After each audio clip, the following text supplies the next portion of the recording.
اپنے پڑوسی ملک میں ایک لڑکا تھا گانے گاتا تھا اور میاں بڑے گانے اس کے مشہور ہوئے. اس نے گانا گا گا کر بڑی شہرت حاصل کی اور اس نے جو ہے وہ 16 سال کی عمر میں ایک مرسڈیز جیتی, دوسری مرسڈیز جیتی. اس نے سارے سنگنگ کمپٹیشن ویریفائی کیے اور وہ ورلڈ ٹور پہ نکل گیا اور اس نے ایسے گانے گائے کہ اس نے ڈالر میں, اس نے یورو میں, اس نے اتنا پیسہ کمایا کہ اس کے پاس نوکر چاکر, اس کے پاس مرسڈیز BMW گاڑی, ایک شہر میں ایک گھر, دوسرے شہر میں دوسرا گھر.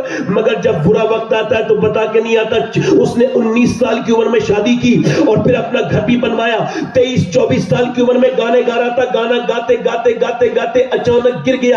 جب وہ گرا, اللہ اکبر, جب وہ گرا تو گرتے ہی اس کو اسپتال لے جایا گیا. ڈاکٹر نے چیک کرا, یہ جو تم تکبر کرتے ہو نا, غرور اپنی دولت پر, ایک ڈاکٹر کی رپورٹ میں تمہارے پیروں کی زمین نکل جائے گی, میرے پیروں کی زمین نکل جائے گی, ساری شہرتیں رکھی رہ جائیں گی, کوئی تمہارے ساتھ کام نہیں آئے گا. اس کے پیروں کے نیچے کی زمین تب نکلی جب ڈاکٹر نے کہا تیرے دونوں گردے فیل ہو چکے ہیں, اب تو ٹھیک نہیں ہو سکتا, تیرا ڈائلیسس ہوگا. اب وہ ڈائلیسس کیا ہوتا ہے, 20-25 ہزار روپے ایک مہینے میں جاتے ہیں. اس کے بعد کہیں گردوں کا خون بدلتا ہے اور اس کے بعد وہ انسان زندہ رہتا ہے. ڈائلیسس کے لیے 25-30-35-40 جیسا اسپتال ویسے ہی مہنگے اس کے جو پروسیس ہوتا ہے. اب میاں اس کا ایک گاڑی بکی, دوسری گاڑی بکی, تیسری گاڑی بکی. آپ میں ذرا غور کریں, مجھے ایک آدمی ملا, ایک لڑکا 24 سال کا 25 سال کا, یہ اتراکھنڈ میں, اس کی نس یہ پھڑک رہی تھی. میں نے کہا کیا ہوا, رو کے بولا آپ سے دعا کرانے آیا ہوں. میں نے کہا کیا ہوا, کہنے لگے مجھے میرے دونوں گردے خراب ہو گئے,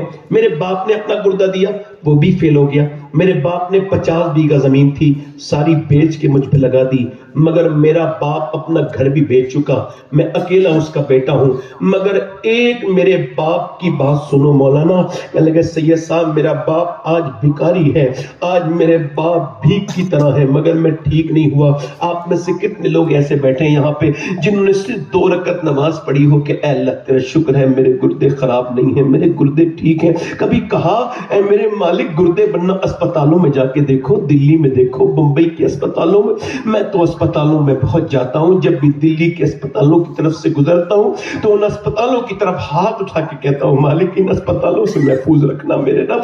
کتنی سخت موت ہے اسپتال میں, ذرا توجہ تو کریں, کبھی غور کریں. کبھی آپ نے کہا اللہ تیرا شکر ہے میرے مالک تیرا فضل ہے کہ تو نے مجھ پہ احسان کر دیا, فضل کر دیا, مجھ پہ مہربانی کر دی کہ میرے گردے ٹھیک ہے. ایک اسپتال میں جو ایک آدمی نے کشمیر میں فون کیا کہ ہم آپ کو تقریر کے لیے بلانا چاہتے ہیں. میں نے کہا میرے پاس بھائی وقت نہیں اس مہینے میں. کہنے لگے سید صاحب آپ کے پاس تو وقت ہے, مگر جو آپ کی تقریر سننا چاہتا ہے نا وہ کینسر کا مریض ہے, وہ کہتا ہے آخری بار ان کی تقریر سنوا دو.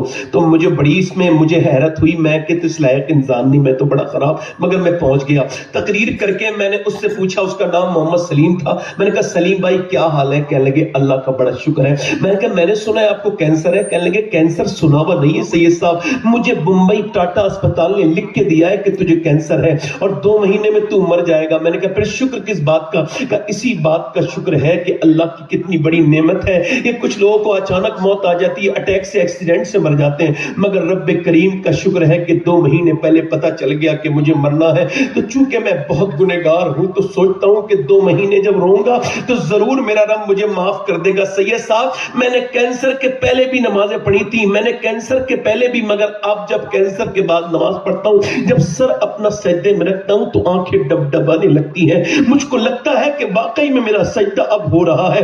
کہتے ہیں میں اپنے رب کی بارگاہ میں عرض کرتا ہوں مالک 2 مہینے کے بعد قبر میں آنا ہے, میں تو ایک اندھیرے قبر میں بھی, اندھیرے کمرے میں نہیں رہ سکتا, گھبراہٹ ہوتی ہے مالک. مگر جب اوپر سے تختے رکھے جائیں گے اور اس تختوں کے اوپر سے مٹی ڈال کے سب لوٹ کے آ جائیں گے تو میں تو تجھا کبھی نہ ہو سکا, پوری زندگی تیری طرف پلٹا نہیں, لوگ میری طرف نہیں پلٹیں گے. اے مالک مجھ پہ کرم کرنا. کہتا ہے جب سجدے میں سر رکھتا ہوں, میں نے جب رکھتا ہوں تو آنکھیں ڈبڈبا جاتی ہیں. اقبال کہتا ہے کبھی سربا سجدہ جو میں ہوا کہیں تو زمین سے آنے لگی صدا, تیرا دل تو صنم آشنا, تجھے کیا ملے گا نماز میں, تجھے کیا ملے گا نماز میں. اللہ اس کی مغفرت کرے, سلیم اس کا انتقال ہو گیا. میں عرض کرتا ہوں کتنے کینسر کے مریض ہیں کہ اسپتال میں ایک بوڑھے کو جو ہے وہ